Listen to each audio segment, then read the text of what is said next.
Hey, what's going on, YouTube? This is your certified life and relationship coach, Coach Court. And in today's video, I'm going to be talking to you about the dismissive avoidant and how they deal with breakups.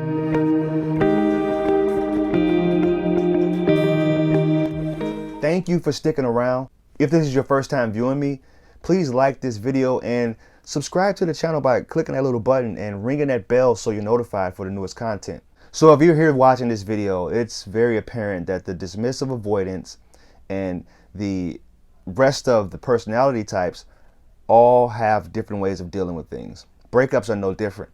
And the things that you will see is in the beginning of a breakup, you may see them block you on social media if it was a bad breakup, and appear as if they're moving on really easily. They won't respond to any of your deep, heartfelt text messages, and if they do, it'll only be a couple word reply, because once they get into their head the idea of you not being the one for them, then it'll be very hard for you to change that way of thinking. You'll need an adequate amount of time in order for them to come around and to see things the way that you see things. They won't be the one to reach out to you first because they simply don't feel as if they need to. You have to understand that in their mind, they already have feelings of abandonment. So when you show a sign that you're about to abandon them as well, they'll believe it and they'll abandon you first.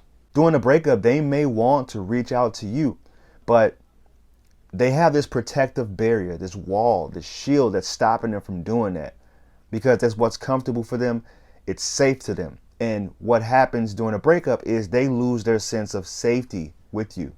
If you think of it as like a turtle has that hard exterior protecting them inside, protecting the soft, fleshy, vulnerable part of them. And when a dismissive avoidant sticks their head out and starts to trust people and starts to trust their environment, for that to be violated, they'll quickly go back into their shell.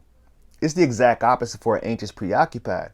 I guess you could say an anxious preoccupied is one big exposed turtle without the shell. The dismissive avoidant tends to ruminate on the breakup for quite a while. And to the anxious preoccupied, that's going to look to them as if the person just doesn't care. But that's not the case. They need the time to sit with their feelings and understand if the breakup was an overreaction or not. Once they start to realize all of the good qualities in you and are able to weigh the good compared to the bad, then that's when they'll be able to view the relationship in a different light. I still wouldn't bank on them to reach out to you first, though. If you were the one to break up with them, they need the time to build that trust back up again, because it took a very long time for them to trust you to begin with.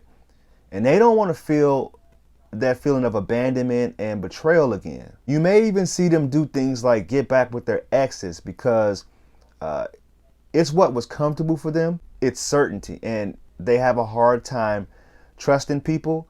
They want what they know and what they're comfortable with, something that feels safe and something that feels secure. And chances are they were able to see their ex in a different light, as seeing them being more safe and secure than the person that they were currently with. Now, I see this happening for two reasons. One, they don't want to go through the process of letting somebody else into their circle, into their comfort zone, and being vulnerable to them. The feeling of vetting any type of new prospect, it's scary for them. Ultimately, they feel a deep sense of shame and resentment once the person that they're being courted by or starting to date doesn't work out, because if they reveal to people that this is my choice and it doesn't work out, they feel a deep sense of shame and resentment once the new relationship doesn't work out. And then they have to explain it to friends and family, which is uncomfortable for them because they don't like to talk about deep emotions that much. It's too painful, which is why they'll be a little bit hesitant to make the relationship go public to people, which is why they'll be a little bit hesitant to making a relationship public, because they're still trying to figure out their feelings internally. Commitment is a scary thing for them because of previous experiences and things they were dealing with throughout their early childhood, which is the exact opposite for the anxious preoccupied, because they feel like any and everyone could be the one for them, ignoring the red flags completely. We all want to get our needs met somehow. And The way that the dismissive avoidant does it is by turning inwardly and meeting those needs themselves. An anxious preoccupied type, they can't meet their own needs. They have other people meet those needs for them in some way, shape, or form. So you'll see them both deal with the breakup differently because they're still trying to get their needs met somehow. So if you found this video of any value, please like, comment, and share. If you want my help personally, reach out to me on my website, www.fruitfulseeds with the Z at the end.com, or follow me on my other social media accounts. My Twitter is Coach Court 2. My Instagram is I am Coach Court. Thank you guys, and I will talk to you guys soon.